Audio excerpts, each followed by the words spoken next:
Pada malam ini, kita bertuah kerana dikunjungi oleh Tuan Abu Bakar Yahya, Setiausaha Politik kepada Yang Amat Berhormat Perdana Menteri kita. Selamat datang. Terima kasih. Beliau juga dikenali sebagai ABY. Ya, Tuan ABY. Sebagai seorang setiausaha politik kepada Yang Amat Berhormat Perdana Menteri, apakah Tuan boleh terangkan dengan kita komitmen Kerajaan Pakatan Harapan dalam menunaikan janji-janji manifesto yang lepas? Ya, terima kasih. Komitmen Kerajaan Pakatan Harapan hari ini kita dapat lihat bahawa daripada pimpinan Yang Amat Berhormat Tun Dr. Mahathir Mohamad dan juga menteri-menteri yang ada bekerja keras untuk memastikan maknanya negara ini dibangunkan semula dan juga ekonominya nak diperbetulkan balik. Dan kita lihat hari ini bahawa nak membetulkan balik, nak memulihkan balik ekonomi negara bukan satu perkara yang mudah. Maknanya negara yang sudah hancur, yang dikatakan sudah tidak dapat membantu rakyat lagi, dan kemungkinan besar kalau kita tidak buat satu perubahan yang drastik terhadap negara, kemungkinan negara kita akan jadi bankrupt. Dan hari ini saya mengucapkan terima kasih banyak kepada rakyat Malaysia yang secara majoritinya telah membuat satu keputusan untuk menukar kerajaan kleptokrasi kepada Kerajaan Pakatan Harapan, yang maknanya bertujuan untuk memulihkan balik keadaan negara yang menyusahkan rakyat, pimpinan yang menyusahkan rakyat.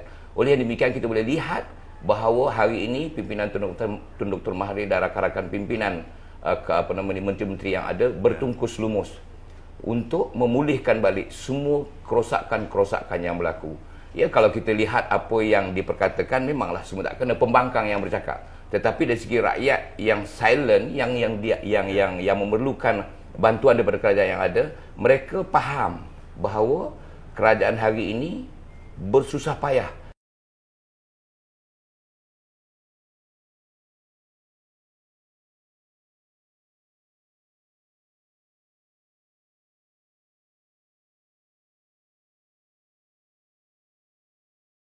suatu perancangan yang terperinci untuk kita laksanakan janji-janji manifesto dalam masa satu penggal ini? Mustahil.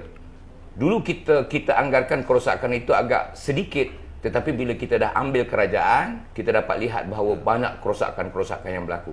Dan saya yakin dan percaya bahawa kerosakan-kerosakan ini tidak dapat dipulihkan dalam masa setahun ataupun 2 tahun. Dia mungkin makan 3 tahun ataupun 4 tahun. Tetapi kita faham bahawa ramai rakyat yang faham dan mengerti, dan rakyat boleh bersabar. Yang tak sabar ini hanya pembangkang sahaja. Mereka pembangkang, memanglah kita buat itu tak kena, kita buat ini tak kena. Ya, semua tak kena sebab dia membangkang. Kepada rakyat jangan terpengaruhlah. Jangan terpengaruh dengan kepada pembangkang. Kita lihat apa yang telah diperlakukan oleh kerajaan untuk memulihkan ekonomi dan pentadbiran negara. Baik Tuan. Di samping propaganda yang menyatakan bahawa kita ini berbohong terhadap rakyat, mereka juga kita lihat di luar sana memainkan isu-isu ataupun sentimen perkauman. Di antaranya, mereka menuduh bahawa sebenarnya DAP lah yang menguasai Kerajaan Pakatan Harapan dalam setiap pembuatan keputusan kerajaan. Sila ulas Tuan AB. Pertama saya nak tanya yang bercakap itu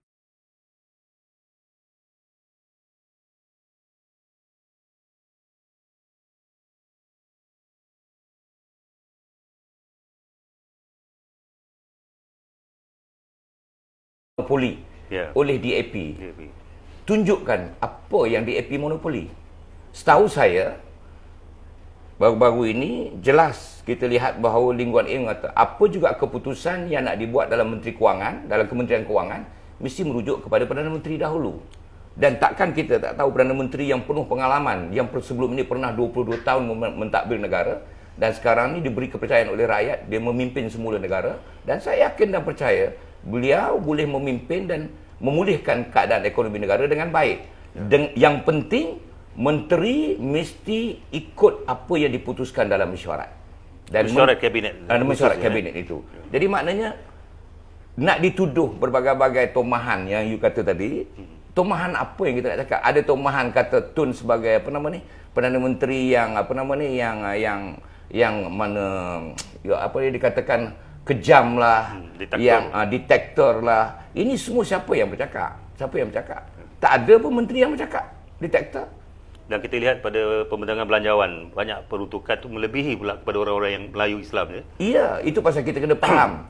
Tapi kalau kita nak lihat kepada pembangkang yang bercakap, memanglah yang baik kita buat, dia tak nampak. Dia nampak yang tak baik sahaja. Tetapi mungkin sedikit saja yang kurang baik.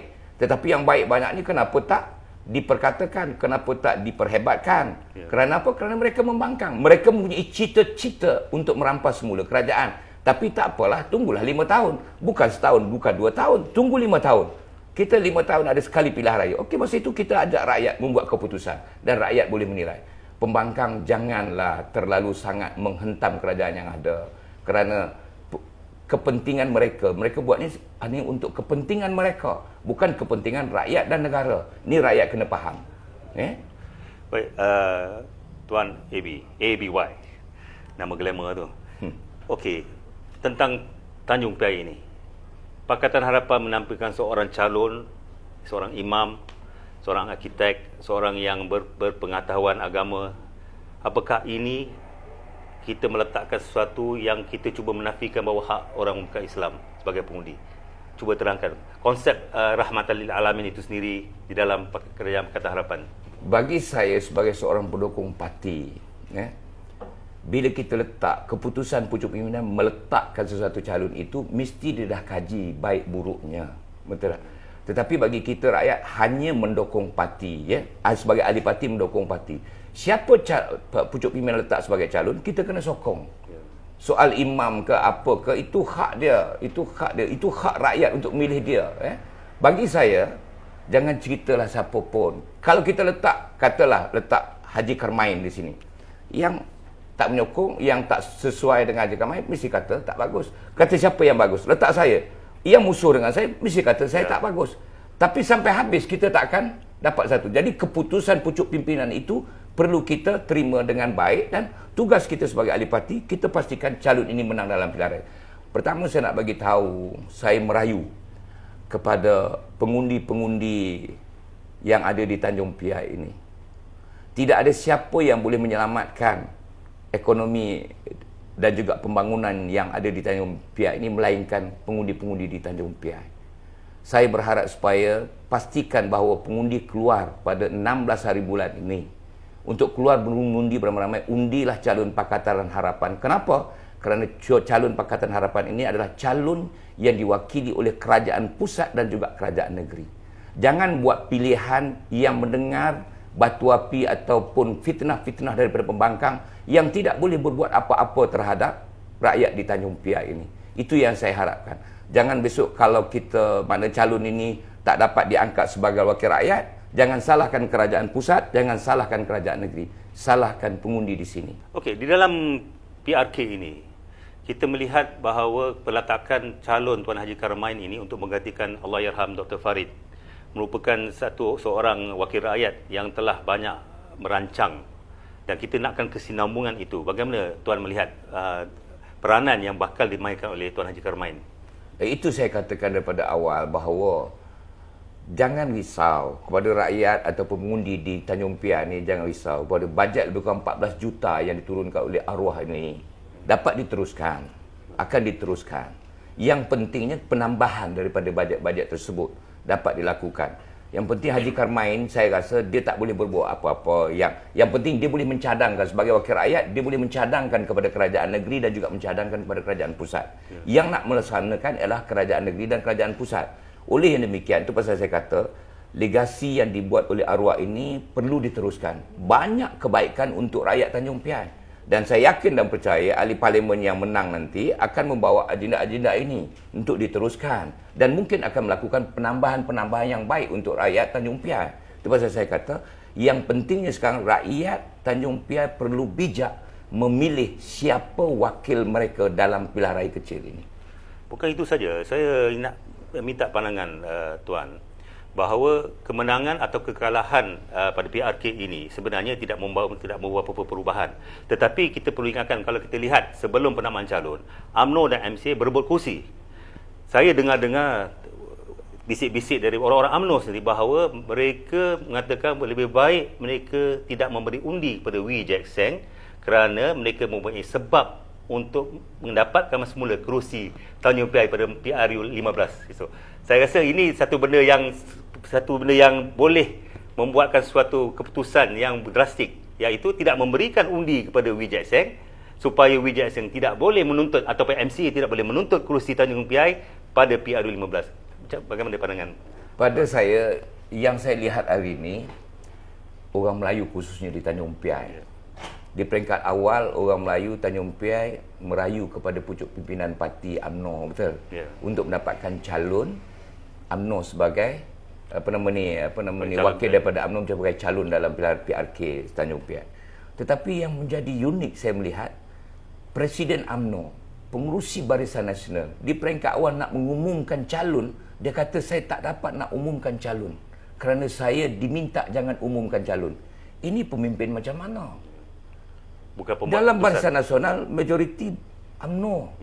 Kalau you sebagai UMNO, orang Melayu minta daripada UMNO untuk letakkan calon UMNO, you tak boleh buat keputusan. Bagaimana orang Melayu UMNO di Tanjung Piai nak yakin dengan Barisan Nasional bahawa pimpinan UMNO? Akhirnya, keputusan dibuat, dia bagi pada kerusi MCA. Orang Tanjung Piai kena faham, kerusi parlimen yang ditinggalkan oleh arwah ini adalah kerusi Melayu. Sepatutnya diganti dengan kerusi Melayu.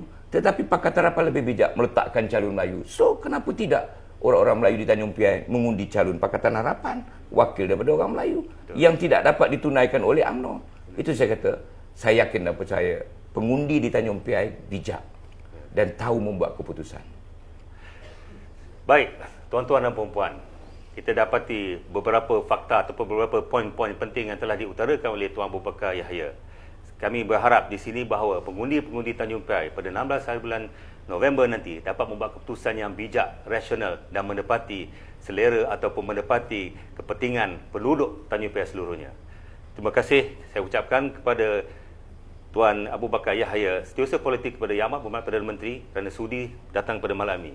Sekian. Wassalamualaikum warahmatullahi taala wabarakatuh. Waalaikumsalam.